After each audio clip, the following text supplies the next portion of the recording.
के हवाले से क्या आपने उसको चैलेंज कर दिया है और किन की जानिब से चैलेंज किया गया, काइंडली पहले आप। लाहौर हाई कोर्ट में हद के इज़्ज़त का कानून जो है, आपकी सहाफ़ी बरादरी हैं, Pakistan federal union of journalist, Lahore press club और एंकर हजरात अमेड जो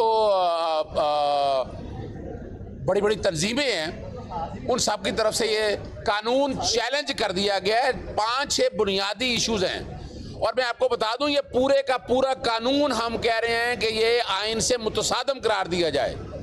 हम कोई 2-4 सेक्शंस की बात नहीं कर रहे हैं, हमने स्पेसिफिक तकरीबन कोई 18 सेक्शन चैलेंज किए हैं और बाज मोहम्मद काकड़ का केस की बुनियाद पे कहा है कि पूरे एक्ट में से जब सारे सेक्शन ये अल्ट्रा वायरी हो जाएं तो डॉक्ट्राइन ऑफ सेवरेबिलिटी को सामने रखते हुए पूरा कानून कलम करार दिया जाए। एक जो सबसे अहम बात उठाई है कि किसी भी प्रोफेशन को रेगुलेट अगर करना है तो वो वफाक का इख्तियार है। जर्नलिस्ट प्रोटेक्शन एक्ट जो है वो सोर्स आपकी प्रोटेक्शन देता है सीक्रेसी को, और इस कानून ने डेफेमेशन बिल ने वो ख़त्म कर दी है। तो जहां वफाक होगा वहां सूबा निकल जाएगा। फिर सारा जिम्मेदारी डाल दी है जर्नलिस्ट के ऊपर। जर्नलिस्ट तो इन्फॉर्मेशन देनी है, वो ढूंढ के लाया, वो सोर्स क्यों बताएगा अपना। फिर कानून शहादत का इतलाक का है, फिर ट्राइब्यूनल में जजेस अपनी मर्जी के कहा हुआ है। फिर इसके अलावा जो सबसे खतरनाक बात है कि डिग्री हो जाएगी, डिग्री होगी तो पैसे जमा कराएं, अपील का राइट नहीं है आपके ऊपर। तो ये वो बुनियाद। और ये एक और बात बता दूं, फेडरल लेजिस्लेटिव लिस्ट 1 एंट्री 11 है पार्ट 2 की, कि जिसके तहत ये रेगुलेट करने के लिए जैसे डॉक्टर हैं, इंजीनियर्स हैं, इसी तरह ये इसमें अगर कोई तरमीम करनी है, कोई कानून बनाना है तो मुश्तरका मुफादात काउंसिल के अलावा कोई नहीं बना सकती। और ये भी डिस्क्रिमिनेशन है कि क्यों सिर्फ सूबा पंजाब के अंदर भैया कानून बनना है तो तमाम सूबे बनना चाहिए, तो बाकी किसी सूबे ने ये कानून नहीं बनाया है। तो ये वाला जो कानून है ये आइन के आर्टिकल 25 से मुतसादम है, आइन की मुख्तलिफ प्रोविजन से मुतसादम है और अदालत से यही गुजारिश की गई। और ये मैं बताता चलूँ आपको, इस कानून पे सफारी सहाफ़ी बरादरी इकट्ठी है।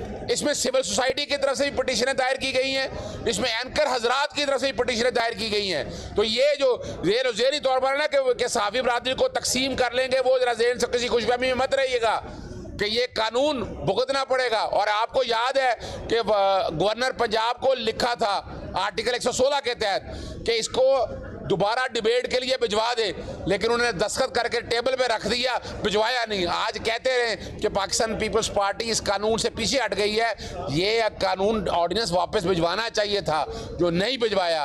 अब मौका है उनके पास, बैठे हुए हैं पाकिस्तान पीपल्स पार्टी वफाक पे, वो डिमांड हो, एजेंडा हो, वो कहीं हम बजट में नहीं बैठेंगे जब तक ये कानून वापस नहीं लिया जाएगा। ये बताइए, पटिशन आपने दायर कर दी है क्या उसमें? ये अभी फाइल गई है चीफ जस्टिस साहब के पास और हम कोशिश कर रहे हैं कि आज ही इस केस की समाअत हो, आज ही इस केस की समाअत हो।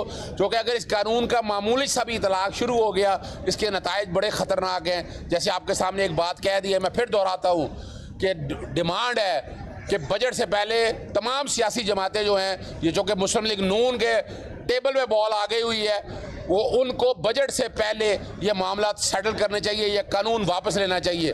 वरना अदालतों के पास अब आ गए हैं, अब अदालतें इंशाल्लाह उम्मीद है इस कानून को अल्ट्रावायरी डिक्लेयर कर देंगी। अंसारी साहब, आप बतौर सहाफ़ी लीडर क्या समझते हैं इस कानून के हवाले से? बिस्मिल्लाहिर्रहमानिर्रहीम। आज ये जैसा कि अज़हर सदीक साहब ने बताया कि इसको आज मैंने और अमेंड के हमारे सेक्रेटरी हैं तारिक महमूद साहब, और हमने आज ख्वाजा अहमद तारिक रहीम KTR और अज़हर सदीक साहब, बैरिस्टर आलम साहब और तमाम वकला ने इसको आज चैलेंज किया अदालत में।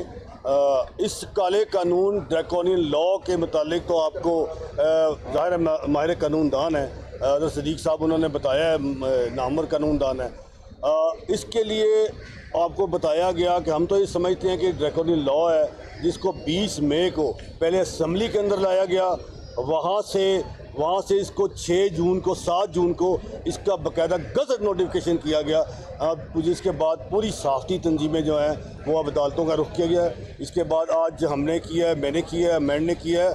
कल आइंदा 1-2 रोज़ में CPNE, PBA और APNS तीनों जो तंजीमें बड़ी हैं वो भी कल और परसों यहाँ हाई कोर्ट में अपने वकला के साथ इस काले कानून को चैलेंज करेंगी। इस मामले में तमाम सहाफ़ती तंजीमें एक प्लेटफॉर्म पे मौजूद हैं और इंशाअल्लाह ताला ना सिर्फ अदालतों में इनका मुकाबला हम ऐवानों में भी करेंगे, इनका मुकाबला सड़कों पे भी करेंगे, इनका घेराव भी करेंगे। जो हमारा आईनी कानूनी हक है वो हम इस्तेमाल करेंगे। यहाँ से भी इंसाफ इंशाअल्लाह ताला तवक्का है कि हाई कोर्ट इंसाफ फराहम करेगा, नहीं सुप्रीम कोर्ट है, नहीं तो फिर आलमी अदालत भी है। हम वहाँ तक जाने में भी ग्रेज देंगे क्योंकि जनेवा कन्वेंशन की भी खिलाफवर्जी है। आप फ्रीडम ऑफ स्पीच को कैसे आप गला दबा सकते हैं? अभी तो ये डेफेमेशन कानून आया है, इसके बाद फेडरल गवर्नमेंट जो है वो पीका का बड़ा टीका तैयार करके बैठी हुई है। तो हम ये समझते हैं कि ये लॉ जो हैं ये आज़ादी इज़हार और आज़ादी सहाफ़त के ख़िलाफ़ हैं। इंशाअल्लाह ताला उम्मीद है कि ये हमारे जो कानूनदान हैं इस पर अपना इंशाअल्लाह ताला आज नहीं तो कल जो है ख्वाजा अहमद तारिक रहीम साहब, अजहर सदीक साहब, बैरिस्टर साहब, ये तमाम के तमाम इस पे अपना जो है वो आर्गूमेंट्स पेश करेंगे और इंशाअल्लाह ताला उम्मीद है कि इंसाफ मिलेगा और ये कानून जो है वो ख़त्म होगा। Thank you.